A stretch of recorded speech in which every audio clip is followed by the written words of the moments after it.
كيف تتحاور مع أناس عندهم يرون الكذب ليس بحرام بل إنه قربة إلى الله سبحانه وتعالى. وهكذا هم استطاعوا أن يعيشوا طول هذه الفترة بين أهل السنة على هذه العقيدة، يخفون عقيدتهم. وكذلك في أدابهم التي رأيناها حاليا بعد سقوط خاصة النظام في العراق وظهور مذهبهم، أنهم عندهم شعائر تختلف يعني عن شعائرنا، يعني عن شعائر أهل السنة اختلاف كبير جدا. كذلك في آدابهم نروها الانتقام للحسين، ألا يا ثارة الحسين، من يريد أن ينتقموا؟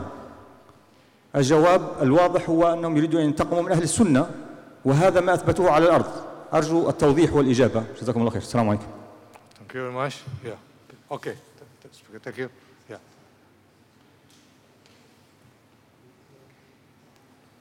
Okay, and then after that you. Okay. Assalamu alaikum. I'm sorry I did not have the chance to listen to the first two speakers, but I had the pleasure of listening to Professor Kamal Hassan, and I share with him the concern about the spread of. You don't have to be an exceedingly intelligent person to know that there is a consistent, organized effort at spreading Shiism in this part of the country, unfortunately. And I see this as a sign of disunity at a time in which Malaysia is relaxing its immigration laws, and there are thousands and thousands of people coming, taking Malaysia as their second home, and taking it using a refugee status, coming with their families. My question is, how can you tackle this problem as intellectuals, as members of organizations of civil society? I see this as a very serious problem, and I am afraid it may erode the social fabric and the tolerance that the Malaysian people have been known for. What is there any consistent effort being made at the political level or religious level to stop this problem? And my question is, sometimes I ask myself, why don't our Shia brothers convert, if they are serious about conversion, convert non-Muslims? Why so concerned about converting Muslim Sunnis? It does not make sense to me. Thank you very much. Thank you. Okay. We'll stop here. Last question, and then we come back. No, thank you. Yeah. Assalamu alaikum wa rahmatullahi wa barakatuhu. My name is Abu Bakr Fati from Gambia, student masters in accounting, IIUM. My question is going to the second speaker. As we know, and the Quran mentioned it very clearly, that our main enemy, or the worst enemy for the Muslims, are the Jews. And that is, has been seen throughout the history. And the speaker mentioned the relationship between the Israel with the Muslim countries, which I can see is just a relationship between the weak and the strong. So we can see that Israel is a threat to the Muslim nations. And recently, we can see also Iran became threat to Israel because they assume that Iran has nuclear weapons. So I feel doubt why the Muslim countries cannot support Iran so that it can be continuously threat to Israel, and that can bring the power to the Muslim nations, even if we are different with our beliefs. So my question is why the Muslim countries cannot support Iran so that it can be treated to Israel. So that is my concept. Thank you very much. I'll stop first. and then let the panel members answer, then we go for the second session. Can I go from you first? And then, Mr. Kamal. You go. السلام عليكم ورحمة الله وبركاته. الغريب زاهر، مدير الأمانة العامة لاتحاد جامعات العالم الإسلامي. بصفة عامة نحن لا نتدخل في السياسة بشكل عام، هذا جانب. من جانب آخر نحن نؤمن إيمان كامل أن كل ما تصل إليه نتائج الأبحاث العلمية هي صحيحة.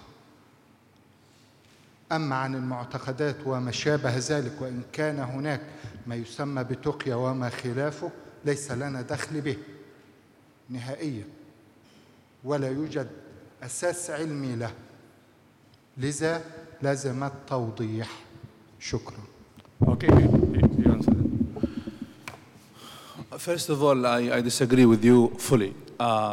Universities, this is the environment where things should be discussed freely and openly. And discussion does not mean undermining the belief of others. Speaking on Iran, of course, Iran's movement always is cadooed with sort of nationalism. It's unlikely, it's hard to define its Islamic nature from its nationalism. So I don't see that this is a big deal. And I did say that Iran, when its movement toward the East and Asia in particular, it has this kind of feel of superiority. And this feel of superiority, or التفوق, it has link with the issue of being, different national feeling within the Iranian society. But again, I think the issue is it goes back to the different sectarian identity, which I think people, they hide themselves from discussing it for a while, and they are hiding themselves now from discussing it. It's the truth. It's something, there is sort of unseen differences, and these are differences existed and will exist. No one can deny them. The issue of taqrib and bringing Muslims together, these are the policies, these are the strategy which started in the last century, continued after the Islamic Revolution of Iran. Iran started with the Islamic Republic to stay, it's initiating that idea. My own belief that this did not mean any sort of a real solution, because these are differences rooted in history, and no one is ready to compromise on its belief. What we see is sort of, I think the best way to handle it is to look at what is common, what is al-mushtarakat, as we say. You look at what is common between Muslims, and then you move. But this is in reality that does not exist, because there is something called politics, and politics, when it comes, things are becoming more complicated. The issue of when it comes to Arab and Iranian in particular, the issue of Shiism has become more important simply because there is called, there is sort of belief that, this is something everyone fights for. Arabs believe that this is something a product of Iran. Iran believe that this is something, it's on our own product. And there is a historical discussion on that, continues for nearly years and years. But I do believe that, what's limiting Iranian movement and its achievement when it comes to Islam in Asia, it's the nature of sectarian identity. And I think this caused more sensitivity from the governments, from the Asian governments. I think in some Islamic countries in Asia, it's still, even mentioning Shiism, it's something controversial. So I think this is a discussion will continue when it comes to Iran as a state, even when it was a secular state.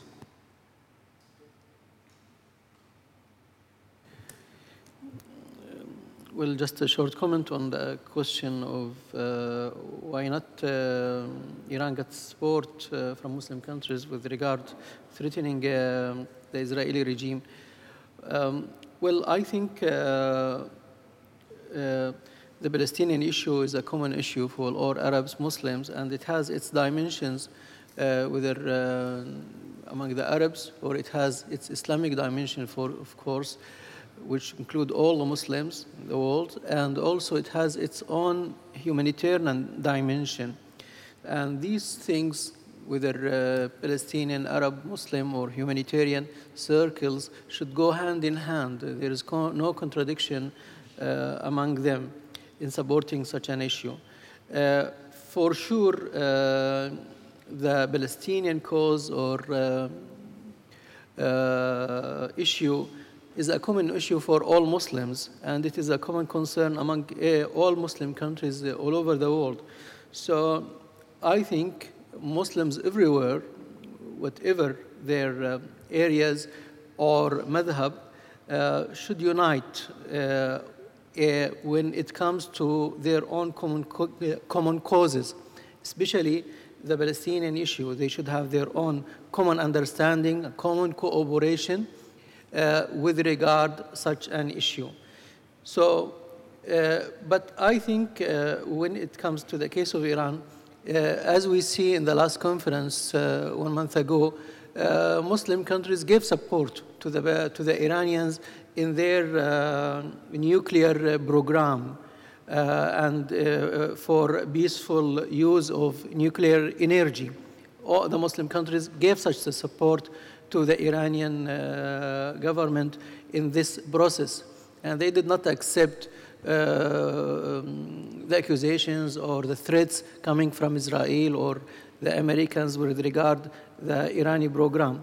In fact, all Muslim countries concentrate about the danger and the potential explosion of the Middle East because of the Israeli practices and because of the Israeli acquiring the mass destruction weapons. They are talking about the Iranian program as a threat, in fact, without having a nuclear weapon, but in the same time, they are very much hypocrite when it comes to the Israeli regime, who acquire more than 200 atomic bombs, which can almost destroy most of the countries in the region.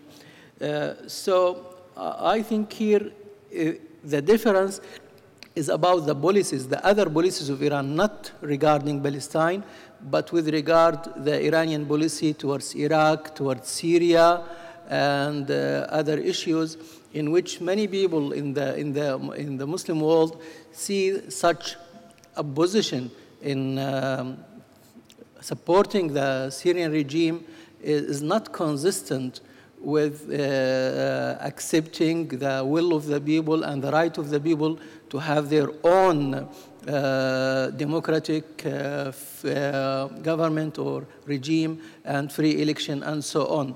So I think the problem with the Iranian case is that people may not agree on the Iranian policies, which could have, in their understanding, a sectarian shape or background. I think this is the case. But when it comes to the Palestinian issue, I think there is a common understanding to the support of the Palestinian issue among the Muslim countries. Although we have different degrees and levels of the kind of support being given to the Palestinian issue from one country to another, and whether they are manipulating this situation or using this for its propaganda, or it was genuine with regard to this Palestinian issue. Thank you. Thank you very much.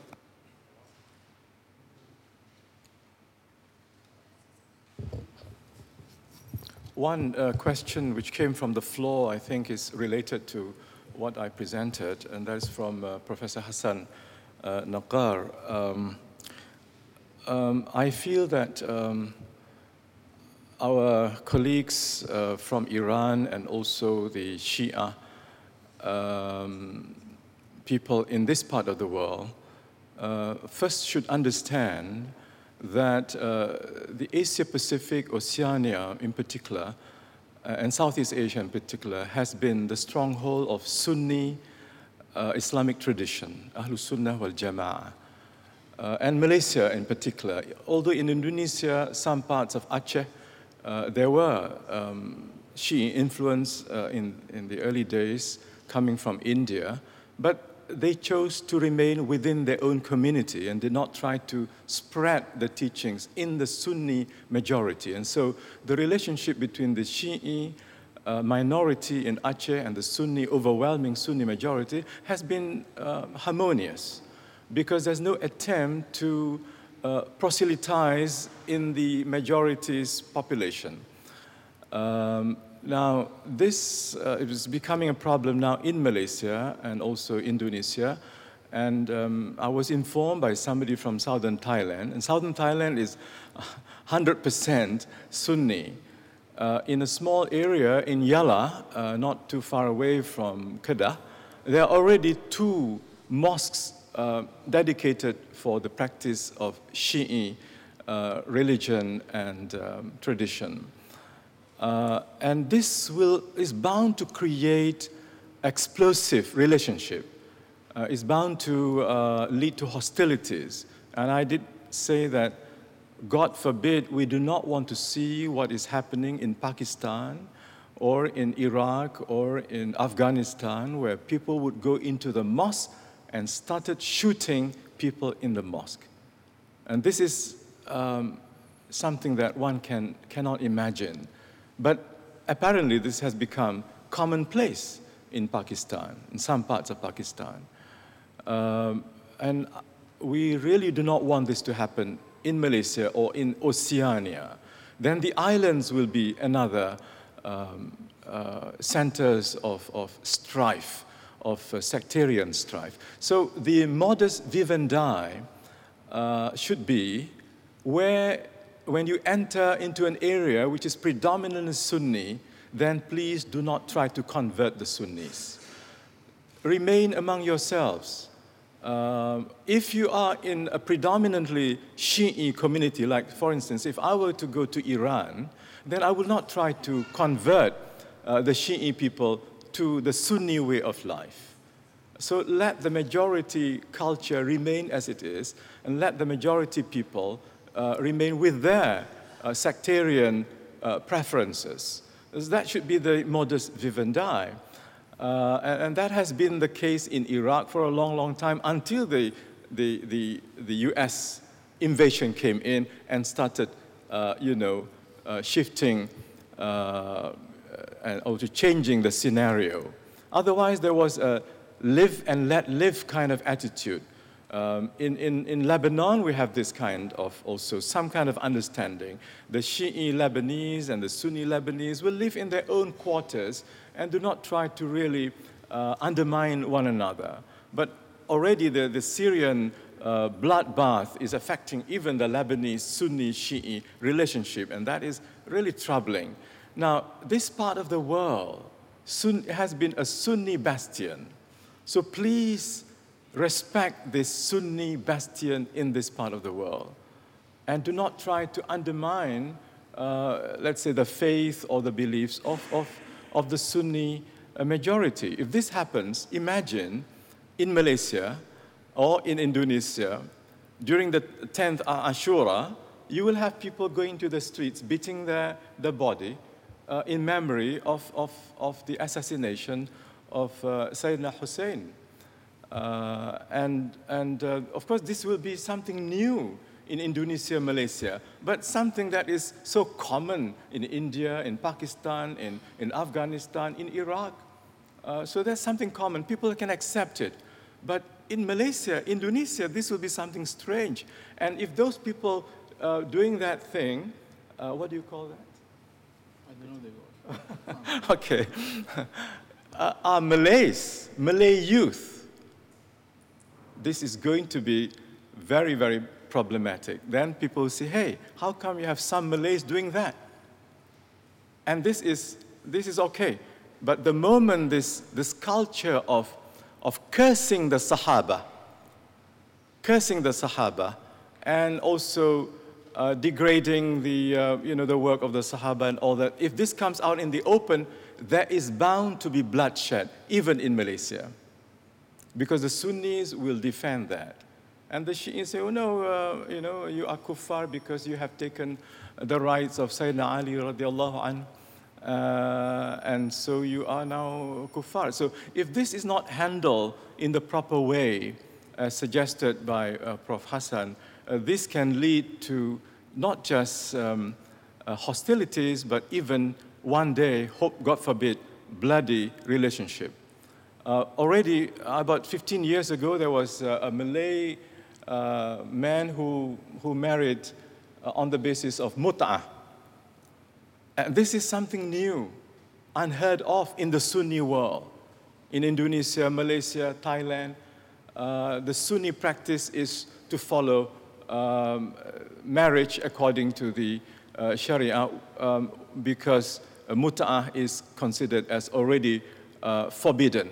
But mut'ah is allowed by the Shia, and some of the Malay people are practicing this, and this was highlighted in the press, and this alarmed the Sunni people. So this kind of surprises, shocks, can undermine the Muslim unity, Muslim solidarity, Muslim brotherhood, and eventually can create many serious crises in a country. Malaysia has about 61% Muslim population. It's not an absolute majority, 61%. And they are, you might say, 99.9% Sunnis.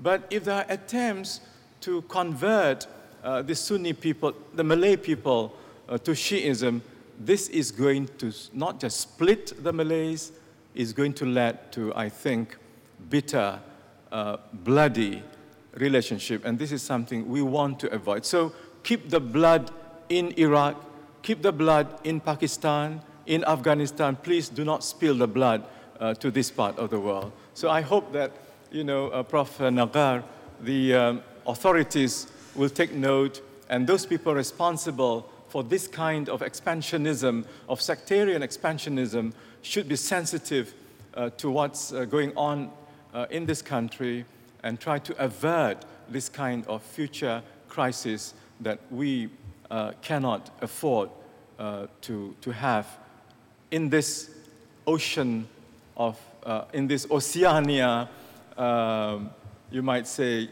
Oceania region of Sunni orthodoxy. Thank you very much. Two more questions, please. Can I take the sister?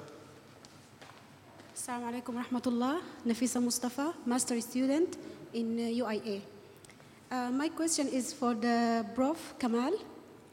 Regarding the civilization bridge, do you think if we use the moderate and Islamic dialogue in a right way, not as the corresponding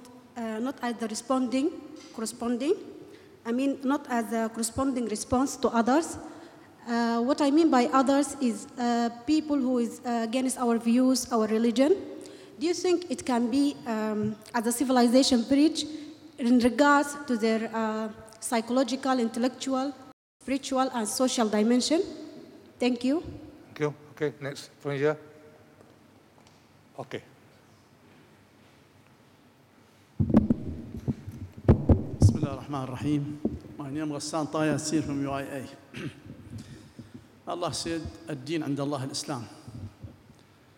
إنما المؤمنون إخوة. What I hear today about Sunni and Shia, alhamdulillah, I don't believe in that because that's our problem or the issue now. So the Prophet ﷺ, before he passed away in the last 2 days, he said, تركت فيكم ما أن تمسكتم به لن تضلوا من بعدي كتاب الله وسنتي. If you hold, the Holy Quran and the Sunnah will never go astray. So when I look at the history, I'm not against Shia, when I look at the history, when the Mongolian attacked Baghdad, who support Mongolian to attack Baghdad? It is Iran, Persians, Shia, to help, Mongolian to attack Baghdad because Abbas is Sunni. That's 13th century, when Baghdad fell down, 1258. Then when it comes to 16th century, the Portuguese, also the big empire in the modern history, when they came to Arabian Gulf, who support Portugal's? Persian, Iran support Portugal's, the Western, in Arabian Gulf because the Osmanli, it is Sunni. And the modern history now, when America come to Iraq, who support them? Shia, and Shia now in Iraq. So I'm not against, but that's what history said. That's my view. So I answer. So when we look about nuclear, that's what they said between, Iran and the Jews. The Jews, they think to attack, Iran because nuclear and Western said. Can we have the question, please? Yes, that's, just the propaganda. I said never attack. My question for all, we're always talking about the problem. I'm looking for all the speakers, the answer. How to solve the problem. Always in the conference, talk a problem, plus then an issue. Professor Dr. Mahsen, he's a specialist in the area. He wrote many books, many articles about Palestine. So I just, I would be happy to give me the solution for Palestinian issue for the future, because I'm sure you're the only person who give me the answer, Dr. Mahsen, because you know very well this. We need to solve this problem. Is there any hope or not? And Professor Kamal Hassan, he talked about also the movement of Shia. Shia is already in Malaysia. They work very well nowadays, everywhere. You are happy, yes, far from, jihad, the killing the people in the mosque or something like that. And the dialogue also between West and East, that's a good idea. But I hope that would be solve the problem. Thank you. Okay, thank you. Can I ask the panel to give the answers? 2 minutes each. 2 minutes. I'm so sorry. I could not really get the essence of the sister's question. Do you recall the question? Moderation. Yeah. What about moderation? It's because the echo in the hall doesn't help in my understanding. Using the intellectual thing rather than the emotion. Moderation on the Islamic dialogue. Okay. Okay, if we use it in the right way, do you think it can be as the civilization bridge, as you said? Yeah, not if we use this Islamic dialogue as responding to what others said, others who is against our views and our religion. Okay. I think I got it. Okay. Thank you very much. Okay. Yes. I think this idea of Islamic moderation, al-wasatiyya, can be used to strengthen this civilizational bridge between Western civilization and Muslim civilization, also Chinese, Indian civilization, because among the major pillars of al-wasatiyya is justice, okay? Justice and respect for justice. So you need to give justice to other people. So the practice of Islamic justice in al-wasatiyya, according to the Quran, the meaning of wasatiyya is number 1 is justice, number 2 is moral excellence, and number 3 is التوازن بين الإفراط والتفريط. So if you practice this, then yes, we can have good relationship with the people in the West or people in the East. Now, as for non-Muslim criticism and also, the kind of demonization that we see in the media, in the mainstream media, making Islam and Muslims terrorists. He is the terrorist now in the world. No other people are terrorists. Israel is not a terrorist state. Zionist soldiers are not terrorists. Muslims are the only terrorists. Now, of course, this is injustice of the worst kind to Islam. But the way to respond to that is not taking up arms, is not to use force, but to use the channels for civilizational discourse. United Nations can be used for that, although United Nations in many issues, major issues, are really impotent. Although United Nations is important, but it has become impotent on many issues. But you can still talk to other people using those channels that we have. And of course, there are other United Nations agencies, UNESCO, and through ISESCO also, ISESCO in the Muslim world, OIC. These are major channels of civilizational dialogue that we should use to counter this kind of unfair, unjust criticisms against Muslims. And we should not resort to violence. So I think it can be used in the proper way. So I am optimistic that if we practice the principle of al-wasatiyya al-islamiyya,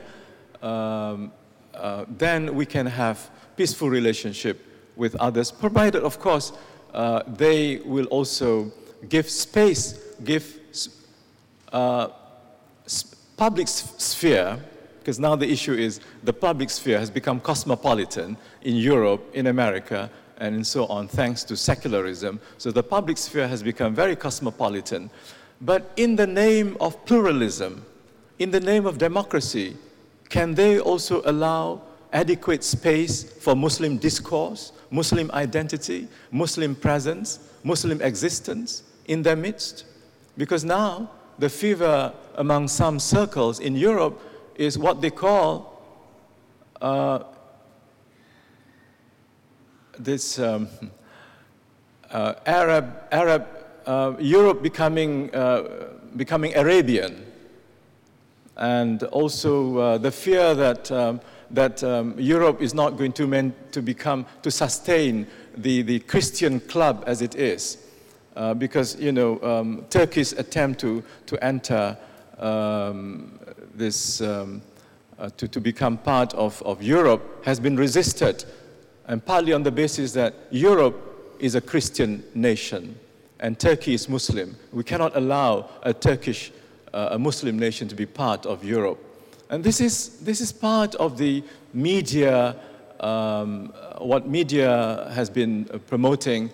But in the name of, I said, pluralism, because the West talks very much about pluralism, and in the name of democracy, allow the Muslims the space that they deserve. We may look differently from them, but there are also things different in America that they can tolerate. This group of religious minority in America, the Amish community, they don't use electricity. They dress in a certain way. They marry more than four, more than one, and yet they are being tolerated. They're giving space. They have their own universities in America. But how is it that in some parts of Europe, the Muslim, you can't even build a mosque with minarets in Switzerland, and you can't wear the hijab in some schools in France. So these are things that need to be handled in a proper way by the leaders, in a decent way, in a civilized manner, and rather than resorting to demonstrations and burning of embassies and so on, as we saw recently as a result of that video, which is really despicable. But the reaction is way beyond what is proper. So I am appealing for civilizational dialogue of a serious kind, which accepts the existence of the other, and that is the other for the West is the Muslim other, rather than trying to frame the Muslim presence in a certain way to perpetuate the continuity of American hegemony in this part of the world. Thank you.